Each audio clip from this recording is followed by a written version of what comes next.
শালা নাতির জ্বালায় আমি বাঁচি না। গ্রামে আমি নাতির তাপে মুখ দেখাবার পারতেছি না। এ পারা যাই, ও পারা যাই, সে পারা যাই, প্রত্যেক পাড়ার মানুষগুলাই আমাকে ধইরা কয় যে আপনার নাতিক শাসন করেন। আপনার নাতি আমার মিয়ার সাথে প্রেম করে, ভালোবাসা করে। এরপরে কথা কয় শালা নাতি তো মান সম্মান ডুবালা দিল। দেখি নাতিক যায় ধরি, ওই যে শালা নাতি যাচ্ছে, এই নাতি। শালার দাদা আবার ডাকতেছে। কি কম দাদা? নাতি রে, ওর জ্বালায় বাসি না। গ্রামে আমি মুখ দেখাবার পারতেছি না। তুই বলে প্রেম করিস, এ পাড়া ও পাড়া সে পাড়া মিয়া ছেলের বাপরা আমাকে অভিযোগ দিছে যে আপনার নাতিক শাসন করেন। তুই আবার কার সাথে প্রেম করিস রে? আপনি আবার কি কন দাদা এগুলা? আমি তো কারোর সাথে প্রেম ভালোবাসা করি নাই।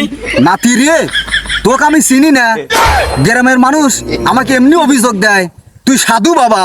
দাদা আপনার বিষয়টা আমি বুঝা পারছি।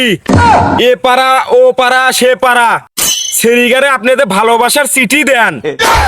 ওই সেরির বাপেরা এই ডই টার্গেট করছে। নাতি রে, চুপ থাক চুপ থাক, আর কোস না।